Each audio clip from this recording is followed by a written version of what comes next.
The Ember War chronicles Book 4 of the Galactic War Saga. Shadows of the Forgotten.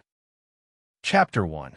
The gathering storm. The galaxy had grown quiet once more, but beneath that fragile peace, a storm was gathering. Far from Emberfall's rekindled flame, in the shadowed fringes of known space, the remnants of shattered factions stirred like restless ghosts. They whispered in hushed codes and traded secrets beneath dying stars, plotting a reckoning that would challenge everything the Ashwake and its crew had fought to rebuild. Commander Lyra Thorne stood on the bridge, the void's endless black reflecting in her eyes. The victories of the past felt distant now, memories folded into the weight of what was to come. Her flame, once a beacon of hope, flickered with caution. The embers of war still burned, not just in space, but in hearts and minds. Ral approached silently, voice low but carrying its familiar steel. They've been gathering strength, Lyra. Old enemies, new shadows. The Obsidian Covenant isn't the only threat anymore. Gree tapped rapidly across the consoles, eyes scanning through streams of data and encrypted transmissions. Signals are weak and fragmented, but they're there. Pockets of resistance, secret armies rising from forgotten worlds. And something else, something unseen. Lyra's flame pulsed, matching the rhythm of her quickening heartbeat. Then it's time we find out what's lurking in the dark. Beyond the Ashwake, in the vast cold between star systems, a cloaked vessel drifted silently. Its design was unlike anything recorded, organic curves fused with sleek technology, shadow and light entwined as one. Within, a council of figures met in near darkness. Their faces were obscured, their motives shrouded in mystery. One spoke, voice like a razor cutting through the silence. The Leviathan's flame may burn bright, but the true power lies in what it forgets. They will come for us. They always do, but this time we will be ready. The war is not over. It has only begun. Chapter 2. Secrets Beneath the Ashes. The Ashwake sliced through the void, its hull humming with the steady pulse of flame thread energy. Despite the calm, the air aboard was thick with unspoken tension. The crew moved with quiet purpose, each aware that the peace they'd won was fragile. A thin veneer stretched across deep, unseen fractures. Lyra stood near the navigation console, eyes fixed on the star map. The signals Gree had intercepted lingered like ghosts in the dark, faint, fragmented, but unmistakably alive. Patterns woven through the silence pointed toward a cluster of forgotten systems beyond Emberfall's reach. Ral joined her, his gaze heavy.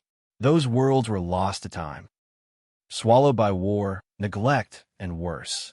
Refuge for those who slipped through the cracks, or something darker. Gree's voice crackled over the comms. I've decrypted parts of the transmissions. They're warnings, coordinates to a place called the Hollow Nexus. No records exist in any archives. Lyra's flame flickered, a warm glow against the cold backdrop of space. Then, that's where we're headed. The crew prepared for descent with practiced efficiency. The shuttle detached from the Ashwake, slipping silently toward the coordinates, a fragile spark moving into the unknown. The Hollow Nexus emerged from the shadows, a sprawling wreck of ancient stations and derelict ships tangled in orbit around a dead star. Its silence was oppressive, broken only by the faint hum of residual flame thread energy. As Lyra's shuttle docked with the largest station, the crew was met with corridors swallowed by darkness and time. Walls bore scars of forgotten battles. Glyphs etched in glowing flame thread flickered weakly, remnants of a culture erased but refusing to fade. Inside the command chamber, long-dormant consoles sparked to life at their presence. Data flooded in, revealing fragments of a secret war waged in the shadows, a war for control of the Leviathan's forgotten legacies. Ral's voice was grim. We're not the first to chase the flame. Lyra's eyes hardened, and we might not be the last. Chapter 3. Whispers in the Dark. The Hollow Nexus breathed with secrets. Flickering flame thread glyphs cast ghostly patterns along cracked walls as Lyra's team moved cautiously through the shadowed corridors. The silence was thick, as if the station itself was holding its breath, waiting, watching. Gree scanned the ancient databanks, fingers moving swiftly over holographic interfaces, trying to piece together what had been lost to time and war. The log spoke of a faction once known as the Veilborn, ghost warriors who wielded flame thread not just as power, but as a weapon of memory manipulation. They had sought to control the Leviathan's legacy by rewriting history itself, erasing enemies, and reshaping alliances. Ral frowned, absorbing the implications.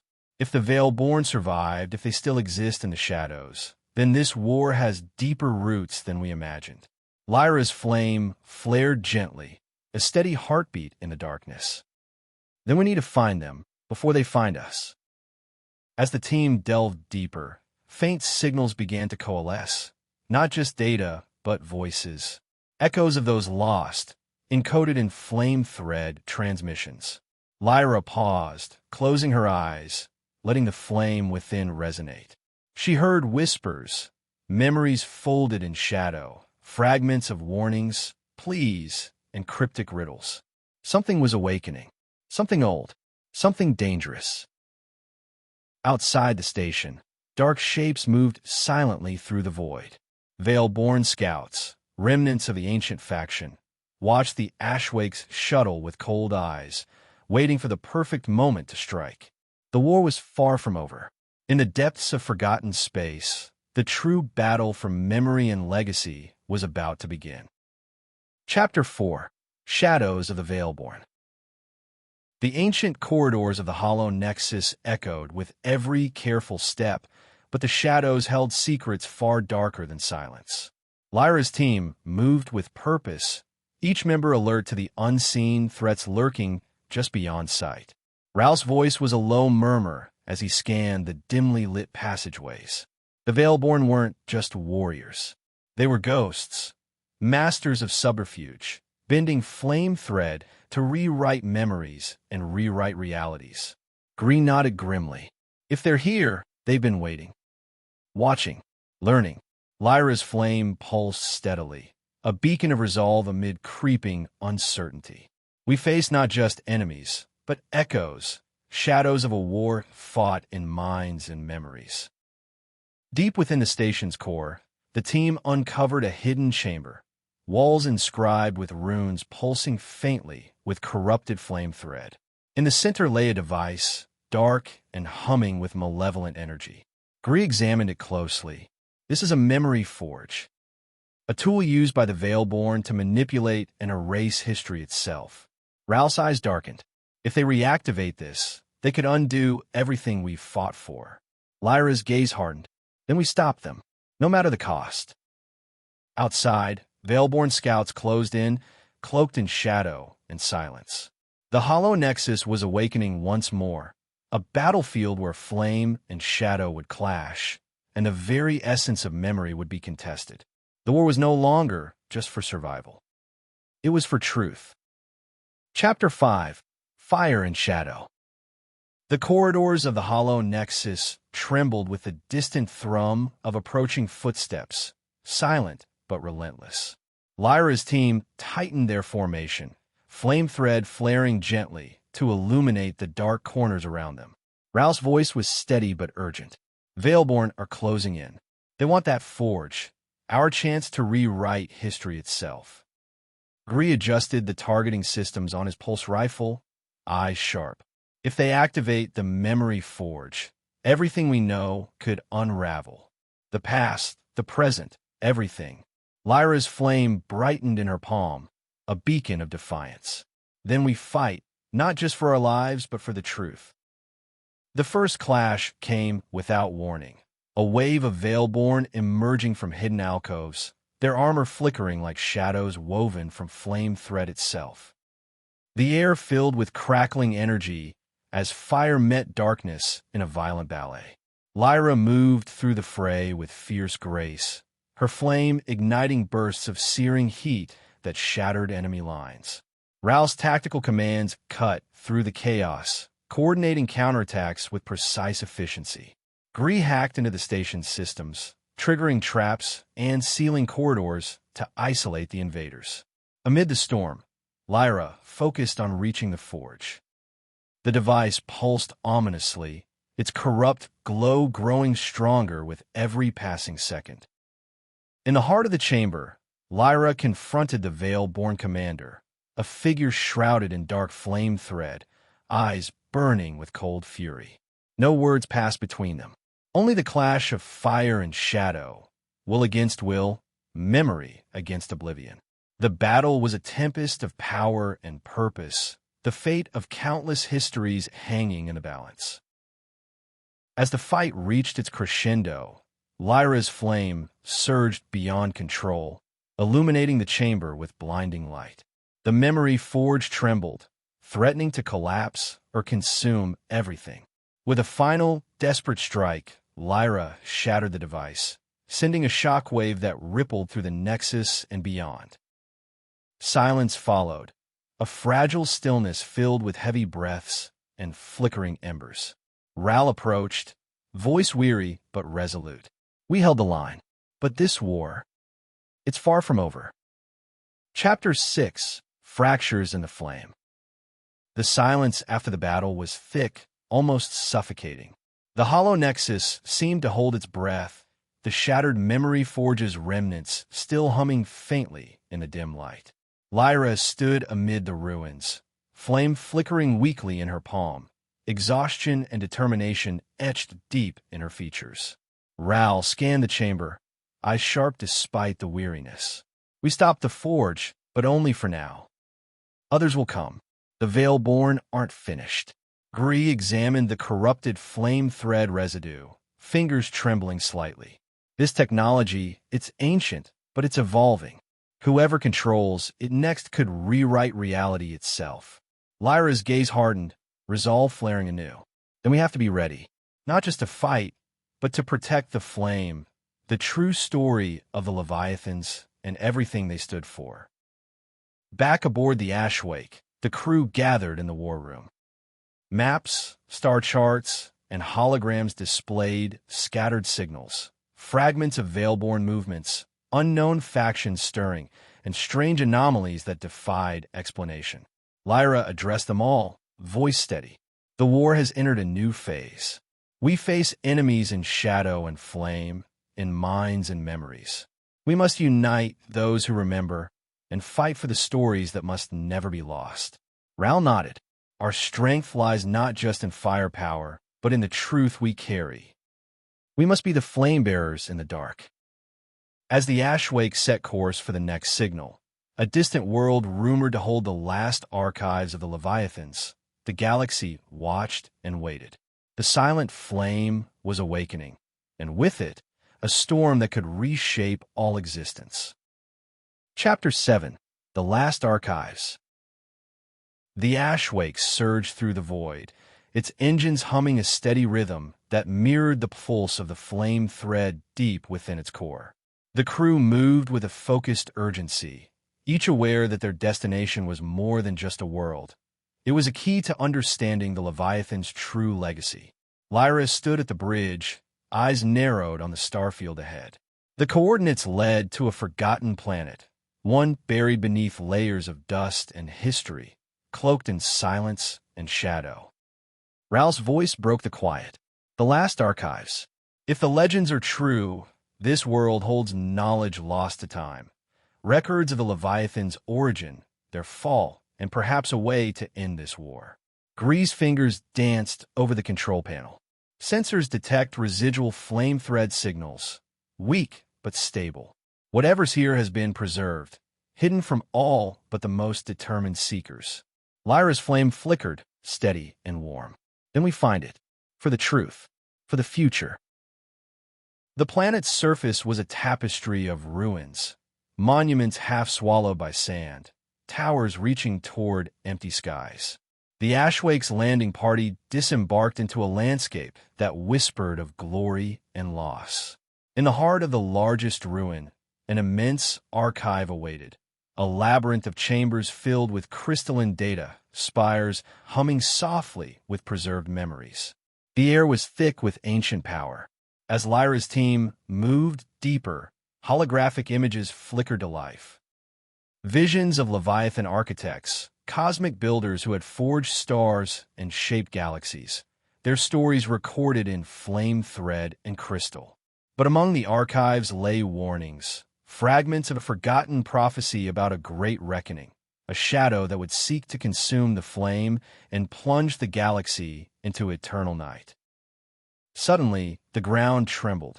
Dark shapes emerged from the sands. Veil-born assassins, shadows come to reclaim what was lost. The battle ignited once more beneath the crumbling skies, fire and shadow clashing in a desperate fight for memory and survival. Lyra's flame blazed bright as ever. This was no longer just a war for the past, but a fight for the very soul of the galaxy. Chapter 8: Echoes of Destiny. The clash beneath the ancient skies was fierce and unrelenting. Dust and flame mingled with the bitter cries of combatants as Lyra and her team fought to protect the last archives from slipping back into shadow. Every strike, every burst of flame thread energy was a battle not only for survival, but for the truth itself. Ral moved like a ghost through the chaos, cutting off veil-born assassins with cold precision. Gree hacked into the crumbling defense systems, turning forgotten traps against the invaders. The air hummed with the raw power of flame thread, illuminating the ruins in bursts of brilliant heat and shadow darkness. Amidst the storm, Lyra's flame burned steady and fierce, guiding her steps toward the heart of the archive, a crystalline vault pulsing with the collected memories of a civilization lost to time. She reached out, fingertips brushing the glowing surface, feeling the weight of countless stories compressed into shimmering light. A voice whispered through the flame thread, fragile but clear, an echo from the past. The reckoning approaches. The silent flame awakens. Remember, Lyra's eyes widened, flame flaring in response. This was more than prophecy. It was a warning and a call to arms. Outside, the Veilborn regrouped, preparing for a final push. The battle was far from over. Back aboard the Ashwake, the crew scrambled to decipher the newly uncovered data. Fragments of history and prophecy wove together a tapestry of conflict, sacrifice, and a looming shadow threatening to consume everything. Lyra's voice was resolute. We hold the flame, but the shadows grow stronger. The true test is ahead. We must unite the forgotten, kindle the lost fires, and stand ready.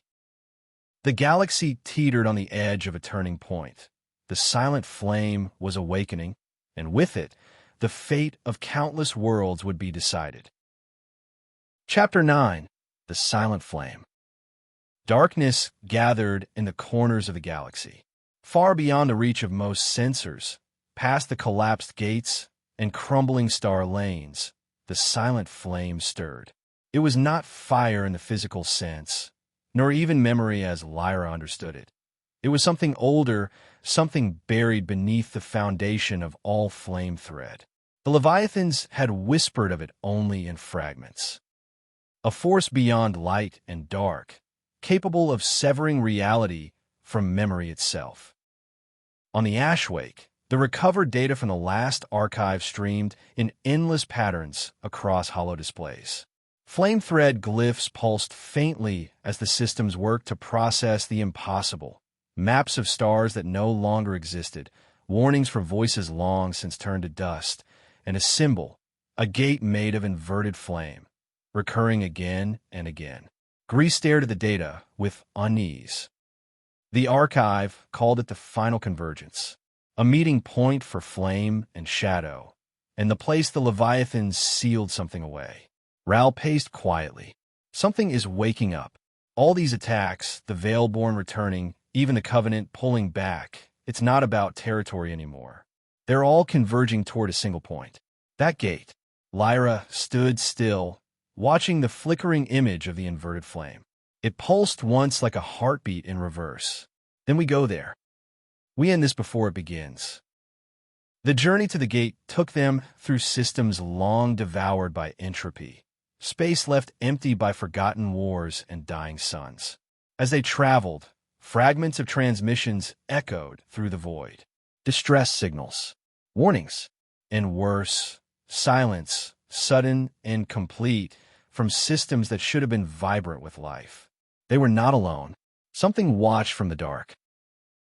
At the edge of known space, the Ashwake emerged into a dead starfield. Before them loomed the structure, the gate, a vast construct unlike anything built by flame or machine. It appeared as a wound in space, jagged and endless, its edges glowing with an inverted flicker of flame thread, dark and cold, yet alive. The crew fell silent. The gate pulsed once, and in its wake Lyra felt it. Not fear, not power, recognition. Something on the other side knew her flame, and it was waiting. Chapter 10, Embers Within. The Ashwake drifted in silence, hidden among the shattered rings of a collapsed moon. Scans showed no pursuit, no signatures, no traces of the veiled presence that had reached through the gate. But silence no longer meant safety. Lyra stood in the central chamber, eyes closed, flame thread humming faintly across her skin. She no longer needed to hold it in her palm.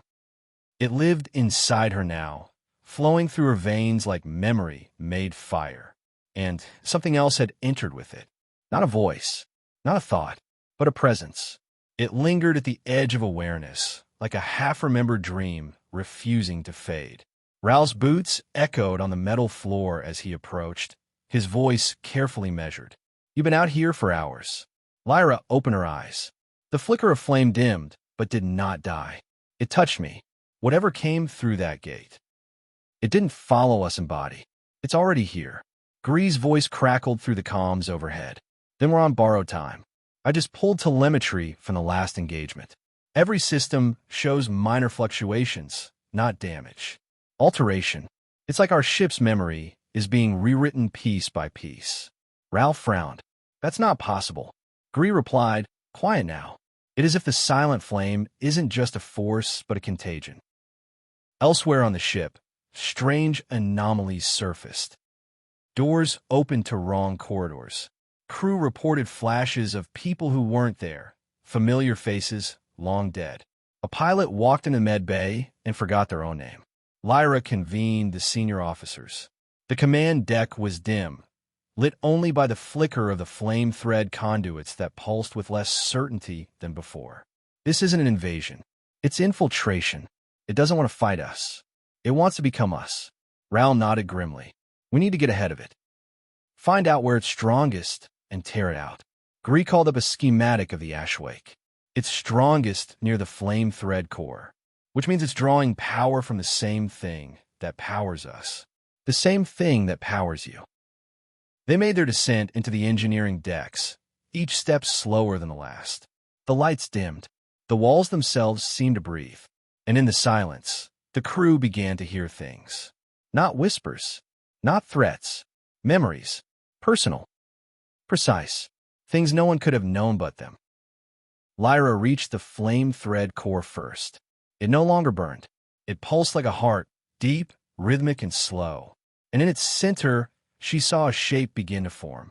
Vague, humanoid, familiar. Her reflection, but not her. It smiled, and the lights went out. Chapter 11. The Reflection That Spoke. The lights did not return. The Ashwake's flame thread conduits dimmed to dull veins of amber, casting long shadows across the walls.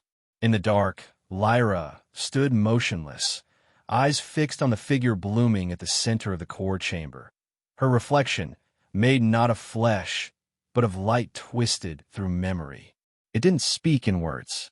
It spoke in certainty, the knowing, the understanding that what stood across from her knew every decision she'd made, every hesitation, every triumph and failure.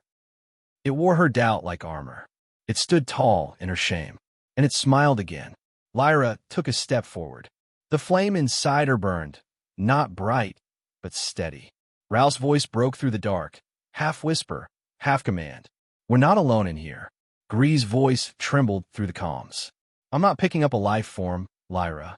I'm picking up reflections. Of you. Of Ral. Of me. They're bleeding through the ship's systems like corrupted echoes." Lyra spoke calmly, her voice a quiet resistance.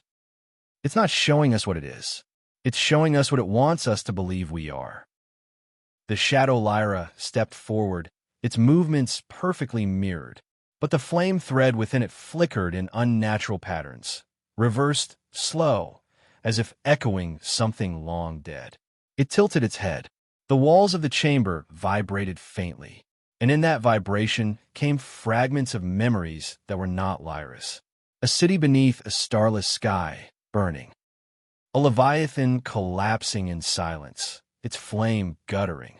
A child standing alone at the edge of a forge that whispered to her, promising she would one day be remembered only in ruin. These are not visions. They were invasions. Lyra took another step.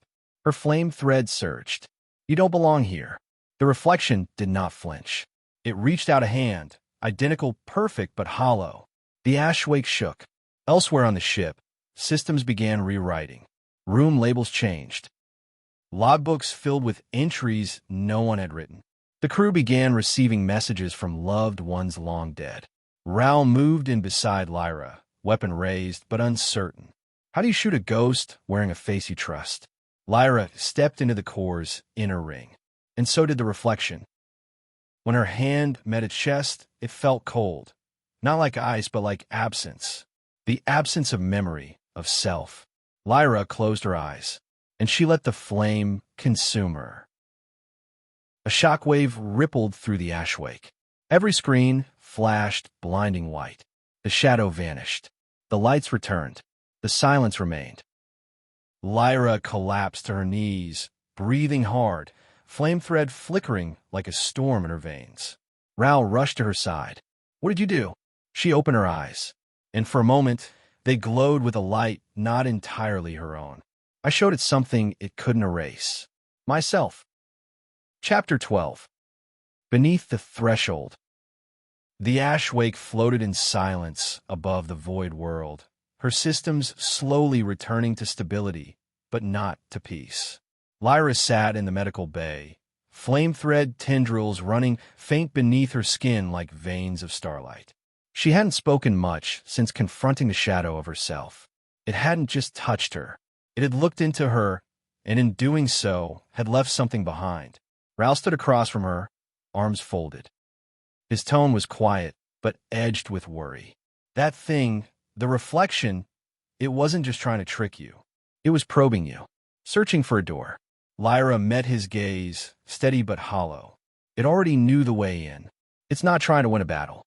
It's trying to override us, thought by thought, cell by cell. And I think it's just getting started." In the data vault, Gree decrypted the last sealed fragment from the Leviathan archive. The hologram stuttered, then flared to life. The image showed a gate, not the physical structure they'd encountered, but a spiritual aperture. A fracture in flame thread itself. A place where thought and matter blurred. An identity could be rewritten from within. Ral studied the projection. This is where the silent flame comes from. Not from outside, but from within us. Every time someone forgets, every time truth is buried, it grows stronger. Gree frowned. And we just fed it centuries of buried history. Later, Lyra walked alone into the ashwake's observation deck. The stars stretched endlessly beyond the glass, but her mind reached inward. She could feel it now. The presence, distant but watching. A spark flickered behind her ribs, not her flame, but something foreign, coiled deep and dormant. Something waiting for permission. She pressed her hand to the glass, eyes closed. When not ready for what's coming, but ready or not. It's already here.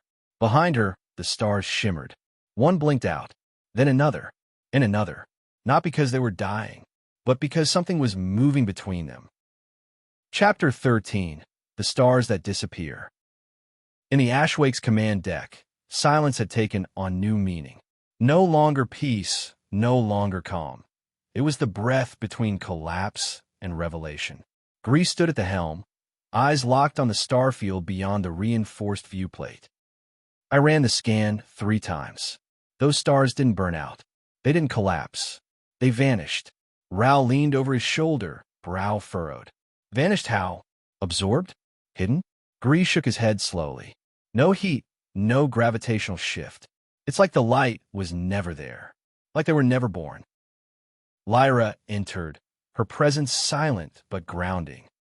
The flame thread beneath her skin still shimmered with subtle energy, though the warmth it once radiated had turned into something more restrained. Contained, she studied the disappearing stars. It's feeding, not on matter, on memory. It doesn't consume, it uncreates. Ral exhaled sharply. Then we're not dealing with a force of war anymore. We're dealing with erasure. They plotted a course toward the most recent vanishing point, a region of space known as Aether's Halo. A cluster of neutron stars that had once served as a navigational anchor for Leviathan gate builders. As the ash wake approached the coordinates, static filled the sensors. Light twisted, space folded into unnatural shapes. And the crew began to feel it again, subtle, personal, invasive. Voices from the past, dreams bleeding into waking, memories reordering themselves out of sequence. Lyra stood in the core corridor, gripping the railing. It's closer here. We're touching its skin. Ral staggered into view, dazed. I just remember a conversation we never had. A mission we never flew. Lyra met his eyes. It's testing the edges. At the center of Aether's Halo, they found the remains of a Leviathan gate. It floated lifeless, its frame twisted and dark, as though something had burned it from the inside out. But within it, flame threads still pulsed. Barely. Gree initiated a scan. There's a signal, a distress beacon buried beneath the gate's debris field. Lyra frowned. Who would send a beacon from a dead Leviathan gate? Ral's voice was low. Someone who survived the first cycle. Someone who remembers what came before. The ashwake began its descent toward the wreckage. Lights flickered. The ship creaked. And somewhere deep in the void, something turned its gaze toward them. Not to attack, but to greet. Chapter 14. The survivor of silence, the ashwake crept toward the fractured remains of the Leviathan gate. Wreckage floated like bones in a celestial graveyard, lit by faint pulses of flame thread flickering between twisted struts and shattered pylons. Lyra stared through the viewplate, her thoughts clouded not by fear, but by recognition.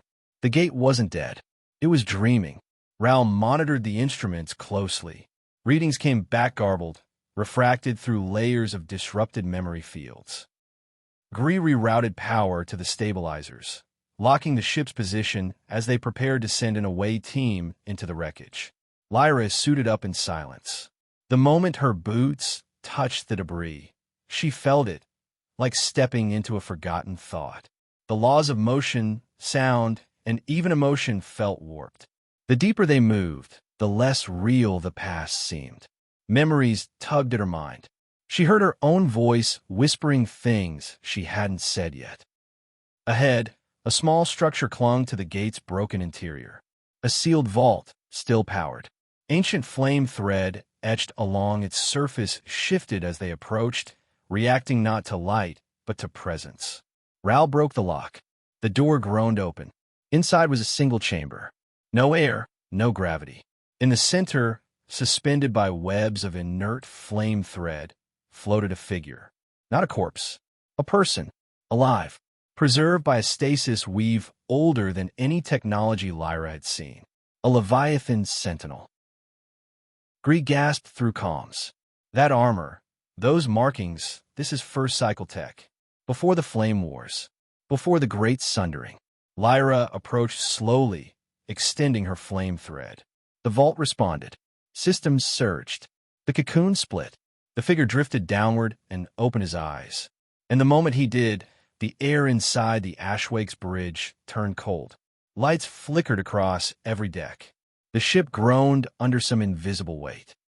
A voice echoed, not from the man's lips, but from a flame thread itself. You've touched the fire too deeply. The cycle turns, and this time it remembers. The man dropped to his knees, gasping. His eyes locked on Lyra. He spoke aloud now, his voice raw and ancient. "You brought it back." Lyra knelt beside him, her voice steady. "We didn't bring it.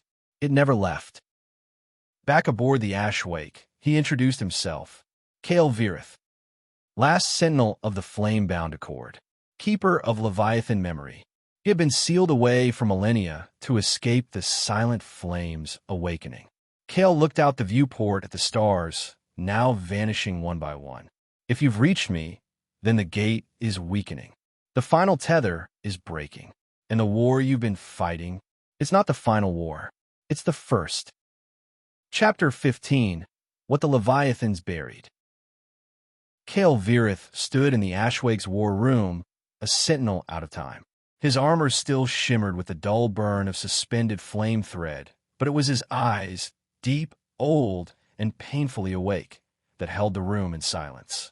He scanned the crew, pausing on Lyra, not with suspicion, with recognition. "You carry it," he said. "The flame remembers." Lyra felt it stir inside her again. That quiet presence, not hostile, not warm. Waiting. Kael turned toward the holo-display. He raised a trembling hand, and glyphs older than written language flared to life, revealing a spiral of star systems long since gone dark. "We buried it at the edge of the void. Not a prison, a seal. We thought if we erased the path to it, if we allowed ourselves to forget." His voice broke. "We didn't understand. That was the price." Forgetting fed it. Ralph folded his arms. "So the Leviathans knew this was coming?" Kael nodded. "They weren't builders. They were jailers.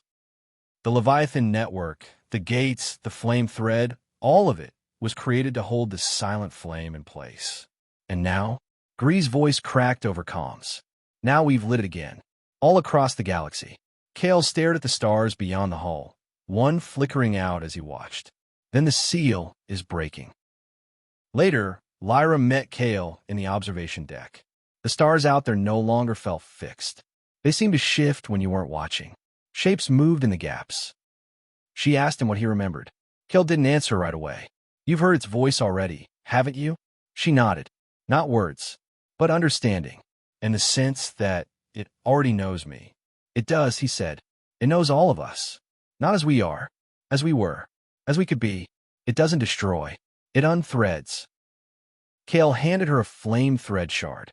Inside it, memory spun like a hurricane: war, betrayal, sacrifice, love, endings. This is what it took to hold it last time. And we lost. She accepted it without fear. "We not them." Kael smiled, weary but hopeful. "No, but if you remember them, maybe that's enough." An alert sounded across the bridge. Unknown structure detected near the edge of real space. Not a ship, a shape, approaching. Fast. The stars behind it dimmed, and did not return. Chapter 17. The Shattered Flame. Silence swallowed the Ashwake. The stars vanished. Time fractured. The ship no longer existed where it should have. Instead, it drifted in a void between realities, an endless twilight realm where memories and shadows intertwined like smoke. Lyra opened her eyes. She was alone, or almost. A figure stood before her, familiar and impossible. It was her, but not. A version of herself woven from fractured flame thread and forgotten moments. The reflection spoke without words. The flame around it flickered with a strange light, neither warm nor cold. "You shattered the story. You freed the silent flame. And now, it remembers you." Behind a reflection, space itself cracked, reality splintering into shards of color and darkness. Visions flooded Lyra's mind, worlds consumed, friends lost, betrayals revealed, and secrets buried deeper than any flame thread could hold. And then, a voice, cold and vast, echoed through the void. "You thought this was a war? No, this is the awakening, the first breath of a new order, the end of forgotten things." Suddenly, Lyra was pulled backward, tumbling through memories and stars, through fire and shadow, until she landed on a cold surface beneath a dim, dying sun. She looked up. The sky was cracked. A colossal Leviathan, broken and sleeping, stretched across the horizon, its body a landscape of mountains, rivers, and lost civilizations. And on its chest, glowing like a heartbeat, burned a single, fragile flame. Lyra's reflection appeared beside her. This is where it begins again. The last thing she heard was the distant roar of engines, hundreds of them, racing toward her from beyond the fractured sky, and a whisper carried on the wind. "You're not alone." The story ends. For now. Don't forget to subscribe to get notified when Part 5 of this 20-part series is released.